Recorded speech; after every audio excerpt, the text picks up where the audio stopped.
Welcome to the Spirit Rock Music YouTube channel. Today I'd like to talk about Scarborough Fair, a song that is probably best known in the version by Simon and Garfunkel. They popularized it in the 20th century, but the song is a lot older than that. It goes back to medieval times. It's an old traditional English song. I really like this song very much because I think it's a prime example of a spiritual love song that makes a lot more sense when not taken literally, but when seen from a spiritual perspective. I've mentioned it on this channel before. A couple of other songs remind me of Scarborough Fair. For example, Harry Styles' Sign of the Times, he has this line, "Hope you're wearing your best clothes." Or in Avicii's Wake Me Up, in the great music video, you see that some of the action takes place in Fashion District, so a reference to clothes. And also a couple of Bob Dylan songs make me think of Scarborough Fair, for example, Senor or Isis, Love in Vain, and also Changing of the Guards and Oh Sister. So let's see what Scarborough Fair is all about. I had known it for a long time, and even sung my own very amateurish version before a friend helped me see the lyrics from a spiritual perspective for the first time.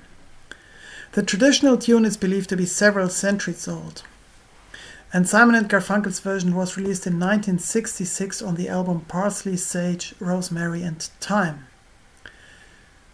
The song had appealed to me because I thought it described a tragic love affair, and I used to enjoy sad songs. No human being can meet the conditions, so this desired love will never come true. That's what I thought. Quote from the lyrics of Scarborough Fair: "Have her make me a cambric shirt, parsley, sage, rosemary and thyme, without no seam nor fine needlework, and then she'll be a true love of mine." The soul garment.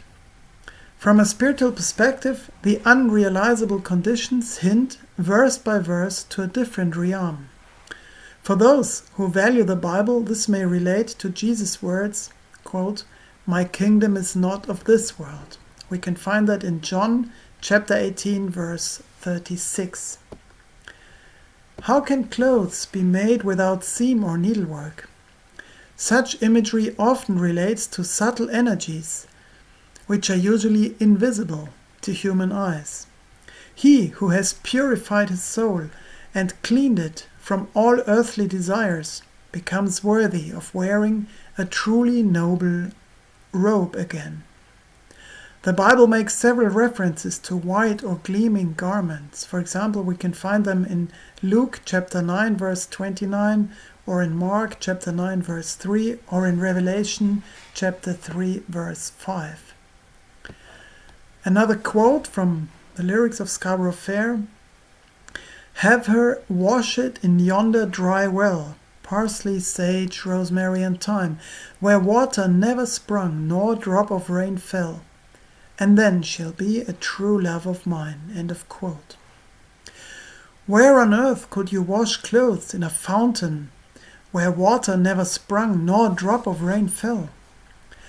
This makes sense as a reference to the living water that nourishes and purifies the soul rather than the physical body. See, for example, the scene when Jesus speaks with the Samaritan woman in John chapter 4, verse 10.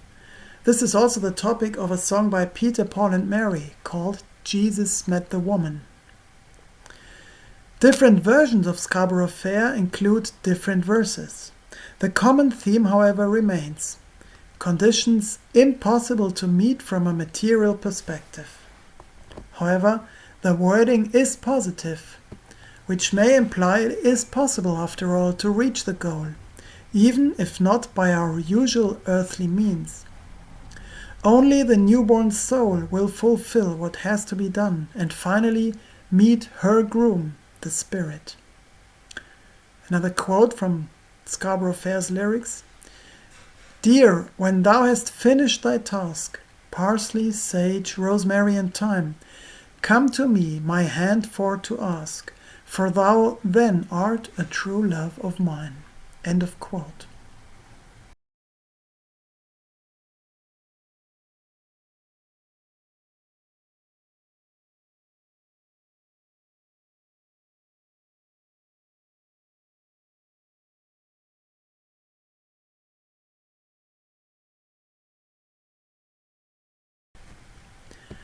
So let's have a look at the herbs that are mentioned repeatedly in the chorus.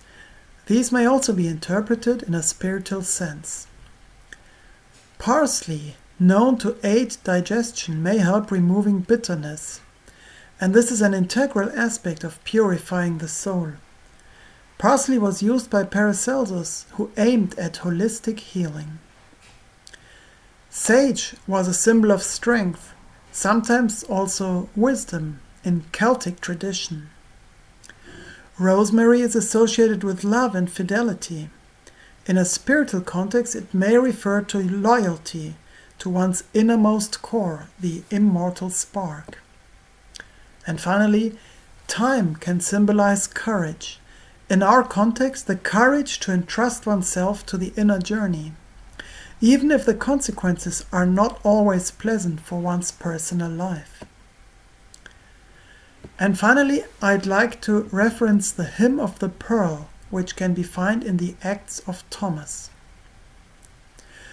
The Hymn of the Pearl, also known as the Hymn of the Robe of Glory, is an old Gnostic text that describes in detail how the soul left its original home to experience the material world, and how it found its way back home.